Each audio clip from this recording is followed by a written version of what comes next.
माधव नेपाल र महन्त ठाकुरको दल दर्ता प्रक्रियाका लागि शनाखत सकियो। 4 महिनाभित्र एकीकृत समाजवादी मुलुककै ठूलो दल बन्ने नेताहरूको दावी। शक्तिशाली अध्यक्षकै प्रस्ताव अघि बढाउने ओलीको संकेत। कंग्रेसको क्रियाशील सदस्यता तत्काल सार्वजनिक गर्न संस्थापनेतर पक्षको माग। बुधबार थप 2400 बढी कोरोना संक्रमित थपिए। 44 जनाको मृत्यु। कर नतिर्नेको घर आँगनमा काठमाडौँ महानगरले बजाउन थाल्यो पञ्चे बाजा। अफगानिस्तानलाई दिँदै आएको अनुदान विश्व बैंकद्वारा रोक्का। साउदी अरबले भारतका प्रवासी कामदारमाथि लगाएको प्रतिबन्ध फुकुवा। र एन्फाभित्रको विवाद आफै समाधान गर्न राखेबद्वारा गठित समितिको निर्देशन। एनभीए क्लब भलिबल च्याम्पियनशिप असोज 10 गतेदेखि हुने।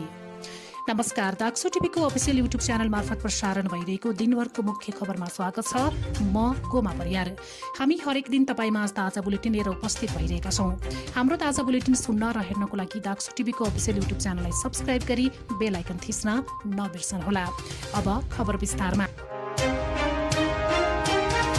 माधव कुमार नेपाल र महन्त ठाकुर नेतृत्वको 2 अलग अलग पार्टी दर्ता प्रक्रियाका लागि निर्वाचन आयोगमा शनाखतको काम सकिएको छ। राजनीतिक दल सम्बन्धी अध्यादेश अनुसार केन्द्रीय समिति वा संघीय सांसदका 20% सदस्यले शनाखत गरेमा आयोगले नयाँ दल दर्ताको प्रमाणपत्र दिनेछ। आयोगका प्रवक्ता राजकुमार श्रेष्ठले प्राविधिक समस्या नआए दल दर्ताको प्रक्रिया टुङ्गो लाग्न सक्ने बताउनु भएको छ। नेताहरूको भनाइ अनुसार नयाँ दल दर्ताका लागि आवश्यक संख्या पुगेको छ, तर यस विषयमा निर्वाचन आयोगका अधिकारीहरूको आधिकारिक भनाइ भने आएको छैन। यसअघि नेकपा एमालेबाट अलग भएका नेपालले नेकपा एकीकृत समाजवादी र जनता समाजवादी पार्टीबाट अलग भएका महन्त ठाकुरले लोकतान्त्रिक समाजवादी पार्टी लोसपा दर्ताका लागि आयोगमा निवेदन दिनुभएको थियो। उहाँहरूले दिएको निवेदन अनुसार शनाखत गर्न आयोगले बुधबार बोलाएको थियो।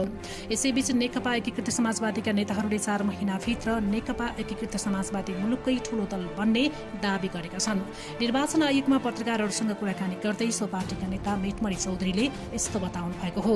यस्तै नेताहरूले अहिले एमाले अध्यक्ष केपी ओलीसँग फोटो खिचाउनेहरूले पनि पहिले नयाँ पार्टी गठनका लागि उस्काएको बताएका छन्। अहिले 10 जनाले ओलीसँग फोटो खिच्नु भएको छ। उहाँहरूले उतै शनाखत गर्नुभएको होला। नेता गङ्गालाल तुलाधरले भन्नुभयो, पार्टी गठन गर्न उस्काउने उहाँहरू नै हो।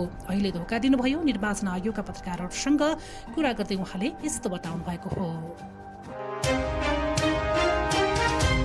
नेकपा एमालेका अध्यक्ष केपी शर्मा ओलीले पार्टीमा अध्यक्षलाई शक्तिशाली बनाउने विधान संशोधन प्रस्तावलाई नै अघि बढाउने संकेत गर्नुभएको छ।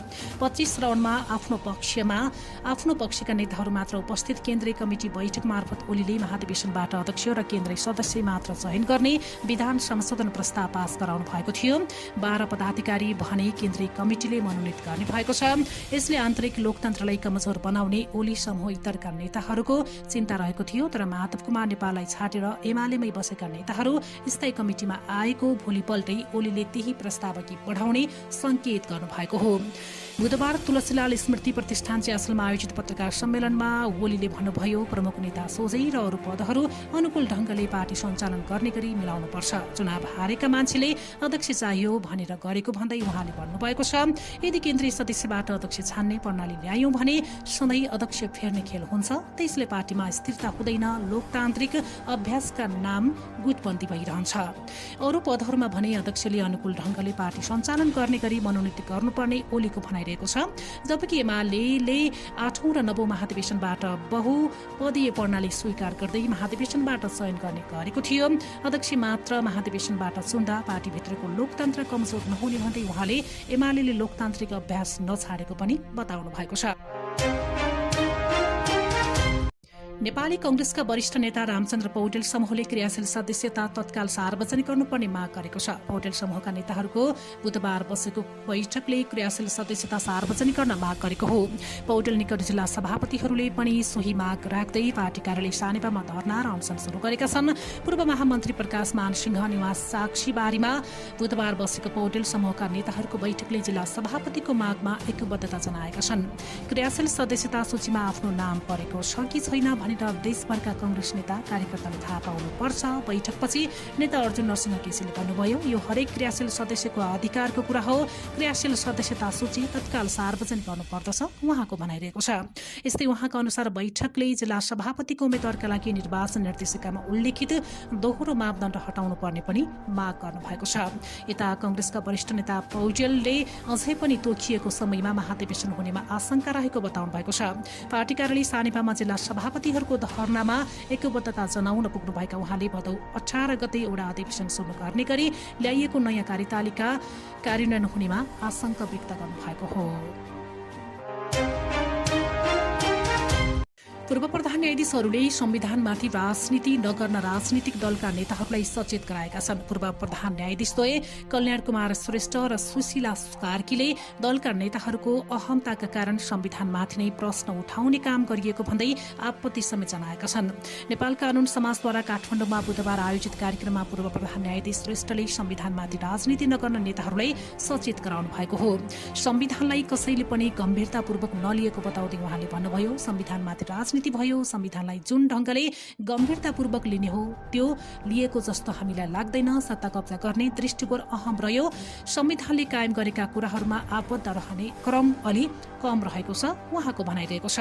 यस्तै पूर्व प्रधान न्यायाधीश कार्कीले अहिलेको राजनीति राजाको पालामा नमुना जस्तो भएको बताउनु भएको छ। उहाँले संविधानको गलत व्याख्या र प्रयोग गरेर राजाको नमुना जस्तो राजनीति दलहरूले गरिरहेको भन्दै असन्तुष्टि व्यक्त गर्नुभएको छ। नेपालमा बुधबार थप 2482 जनामा कोरोना संक्रमण पुष्टि भएको छ। गत 24 घण्टाको अवधिमा देशभर गरिएको पीसीआर तथा एन्टिजन परीक्षणका क्रममा बुधबार थप 2482 जनामा संक्रमण पुष्टि भएको हो। स्वास्थ्य तथा जनसंख्या मन्त्रालयका अनुसार गत 24 घण्टाको अवधिमा देशभरका विभिन्न प्रयोगशालाहरूमा गरी 9711 जनाको आरटीपीसीआर विधिबाट नमुना परीक्षण गरिएको थियो। पीसीआर परीक्षणका क्रममा 1862 जनामा संक्रमण पुष्टि भएको छ। यस्तै सोही अवधिमा देशका विभिन्न ठाउँमा गरी 5579 जनाको एन्टिजन परीक्षण गरिएको मन्त्रालयले जनाएको छ। एन्टिजन परीक्षणबाट 620 जनामा संक्रमण पुष्टि भएको छ। यस्तै 24 घण्टाको अवधिमा देशभरका विभिन्न अस्पताल विभिन्न ठाउँमा गरी 44 जना संक्रमितको मृत्यु भएको मन्त्रालयले जनाएको छ।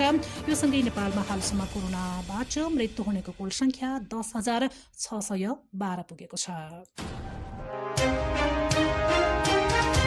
राष्ट्रिय ध्वजवाहक नेपाल एयरलाइन्सले 2075 चैत्रदेखि असारसम्म कोरोना भाइरस नियन्त्रणको लागि गरिएको लकडाउन अवधिमा 10 अर्ब 76 करोड रुपियाँ आमदानी गुमाएको छ। आर्थिक वर्ष 2076-77 को चैत्रबाट नेपालमा अन्तर्राष्ट्रिय उडान प्रभावित भएको थियो, जसले गर्दा सरकारी स्वामित्वको राष्ट्रिय ध्वजवाहक नेपाल एयरलाइन्सको आमदानीमा असर गरेको हो। 10 चैत्रपछि असार मसान्त 2077 सम्म चार्टर उडान बाहेकका नियमित उडान बन्द भएका थिए। नेपाल एयरलाइन्सले कोभिड-19 को प्रभावबारे अर्थ मन्त्रालयलाई बुझाएको प्रतिवेदनमा यसबारे उल्लेख गरिएको छ।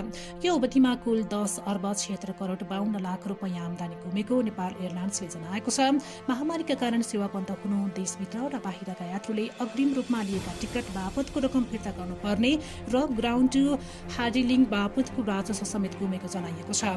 असारपछि भने गन्तव्य अनुसार नियमित उडान क्रमशः खुकुलो बन्दै गएको थियो। आर्थिक वर्ष 2076-77 को अन्तिम 4 महिनामा नेपाल नागरिक उड्डयन प्राधिकरणको आमदानीमा समेत ठूलो गिरावट आएको छ। महामारीका कारण सबै हवाई उडान बन्द भएका कारण पनि आमदानी गुमेको बताइएको छ। गण्डकी प्रदेशका मन्त्रीहरूले सम्पत्ति विवरण सार्वजनिक गरेका छन्। सार्वजनिक भएको सम्पत्ति विवरण अनुसार गण्डकीका मन्त्री मध्ये सबैभन्दा धनी आन्तरिक मामिला तथा प्रदेश सभा मन्त्री बिन्दु कुमार थापा देखिनु भएको छ। शिक्षा, संस्कृति, विज्ञान, प्रविधि तथा सामाजिक विकास मन्त्री मेखलाल श्रेष्ठ, पर्यटन उद्योग वाणिज्य तथा आपूर्ति मन्त्री मरिभद्र शर्मा, भौतिक पूर्वाधार मन्त्री कुमार खड्काको पनि घर जग्गा र सुनचाँदी धेरै देखिएको छ। मन्त्रीहरूले बैंकबाट ऋण लिएको पनि सम्पत्ति विवरणमा उल्लेख गरिएको छ। आन्तरिक मामिला तथा प्रदेश सभा मन्त्री थापाको आफ्नो र श्रीमतीको नाममा विभिन्न मल तथा होटल रहेको 6वटा घर रहेका छन्। त्यस्तै पोखराका विभिन्न ठाउँमा उहाँ र परिवारको सदस्यको नाममा जग्गा पनि रहेको छ।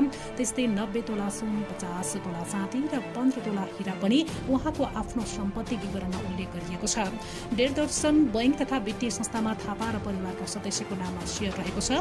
थापासँग 1 करोड 20 लाख र 1 करोड 5 लाख पर्ने 2वटा गाडी छन् भने भने रोलेक्स र कार्टियर घडी 3 ठान्छन्। थापाले विभिन्न बैंकबाट 30 करोड रुपैयाँभन्दा बढी ऋण लिएको पनि सम्पत्ति विवरणमा उल्लेख गरिएको छ।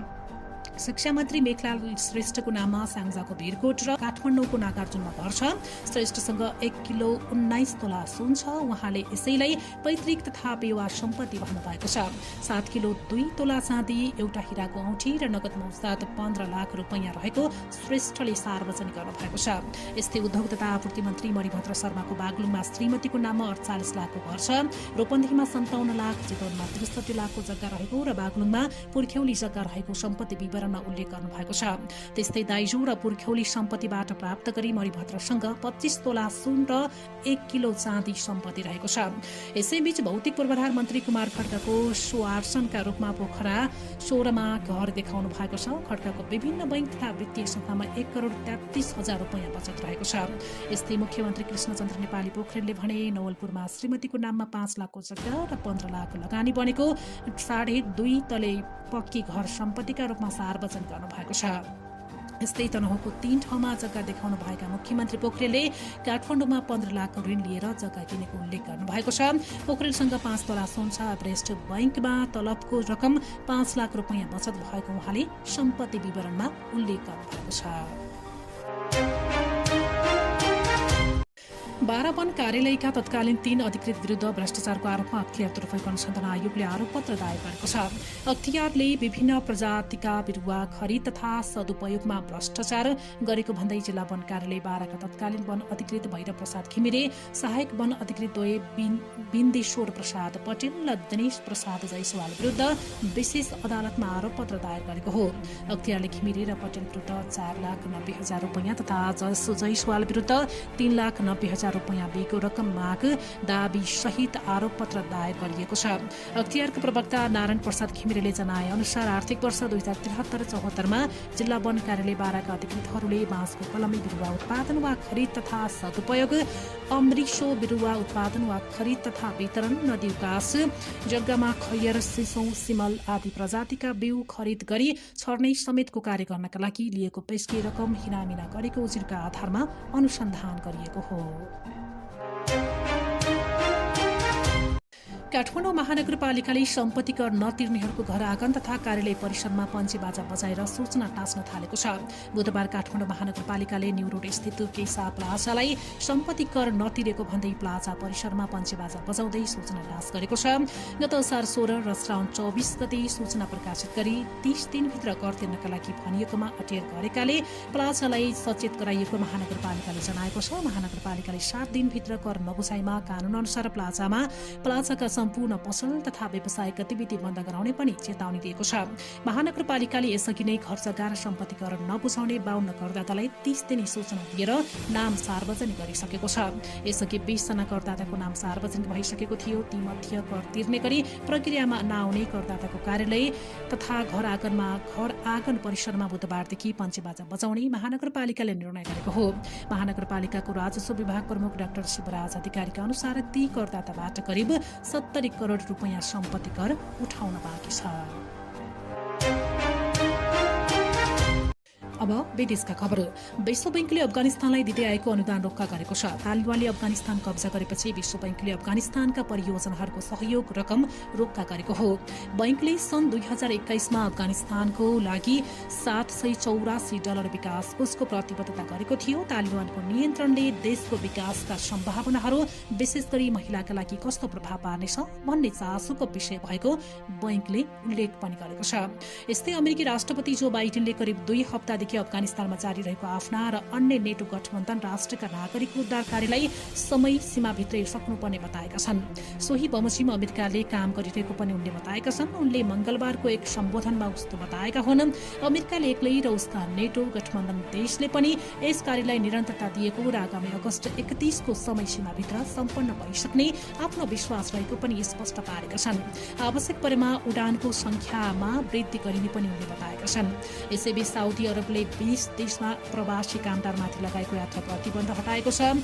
कोरोनाको संक्रमण रोक्नका लागि साउदी अरबले फेब्रुअरी महिनामा यो प्रतिबन्ध लगाएको थियो, जुन 20 देशमा प्रवासी कामदारमाथि यात्रा प्रतिबन्ध हटायो, त्यसमा भारत पनि समावेश छ। साउदी अरबको गृह मन्त्रालयका अनुसार जुन 20 देशका अप्रवासी कामदारमाथि यात्रा प्रतिबन्ध हटाइयो, उनीहरू अब साउदी अरब जान सक्ने र यसका लागि कोभिड भ्याक्सिनको दुवै डोज लगाउनु पर्नेछ। अब खेल खबर। फुटबल विवाद छानबिनका लागि राष्ट्रिय खेलकुद परिषद राखेपाद्वारा गठित समितिले अनुसन्धान प्रतिवेदन बुझाएको छ। फुटबल विवादको छानबिनका लागि राखेपाद्वारा गठित समितिले भित्रको विवाद आफै समाधान गर्न निर्देशन दिएको छ। करिब 2 हप्ता लगाएर तयार पारिएको प्रतिवेदनको निष्कर्ष अनुसार राखेपाले फुटबलको विकास र विस्तारका लागि सम्बन्धित सबै पक्षले आपसी विवाद एवं मनमुटावलाई आपसी समझदारी कायम गर्दै अघि बढ्नुपर्ने बताएको छ। र छैठौं एनबिए महिला तथा पुरुष क्लब भलिबल च्याम्पियनसिप असोजमा आयोजना हुने भएको छ। नेपाल भलिबल संघको कार्य सम्पादन बैठकले च्याम्पियनसिप असोज 10 गतेदेखि 16 गतेसम्म सञ्चालन गर्ने निर्णय गरेको संघका कार्यवाहक अध्यक्ष याम बहादुर गुरुङले बताएका छन्। यस्तै संघले क्लब च्याम्पियनसिपको पुरस्कार राशिमा वृद्धि गरिएको समेत जनाएका छन्। अब विजेताले 4 लाख प्राप्त गर्नेछन्। अवस्था अहिलेको लागि मुख्य खबर सकियो। भोलि फेरि मुख्य खबरका साथमा उपस्थित हुनेछौँ। बिदा दिनुहोस्। नमस्कार।